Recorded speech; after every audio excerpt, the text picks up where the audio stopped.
Okey, ada apa dengan Zone Test 368 Part 2. Maaf aku lama sidai korang. So, kali ni aku nak cerita pasal kebaikan dululah tentang Zone Test 368G. Pertamanya, of course, aku suka design dia. Apa yang aku suka pertama ialah design dia lah. Kalau kau tengok memang design dia memang cun. Kecuali ini.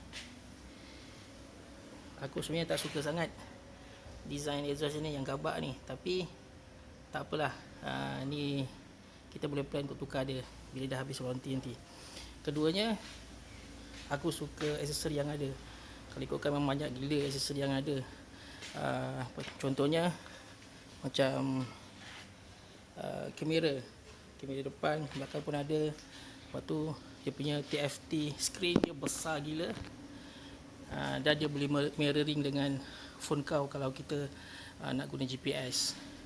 Selain daripada tu, ni dia fog lamp pun dah sedia ada dengan crash bar.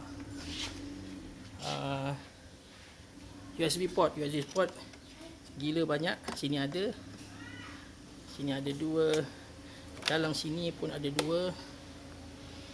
Ada 1 di sini, dan dalam sini ada 2 lagi port.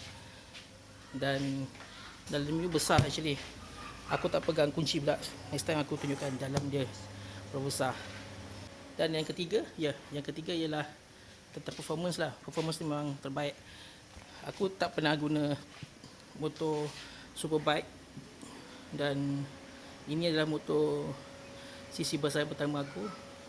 Tapi pada aku memang dia punya performance terbaik. Dan kalau kau bawa dalam 1, 2, 1, 3 tu, bila kita pulas lagi, dia boleh pergi lagi. Dia rasa dia punya pergi. Dan dia ada 2 mode lah kat sini. Dia ada mode eco dan juga sport. So aku usually memang guna sport je. Memang sedap. Bila guna tukar eco, rasa dia memang lain gila. So aku tak suka guna eco. So aku rasa itu je kot tentang apa yang aku suka dengan 368G. InsyaAllah jumpa lagi next video. Assalamualaikum.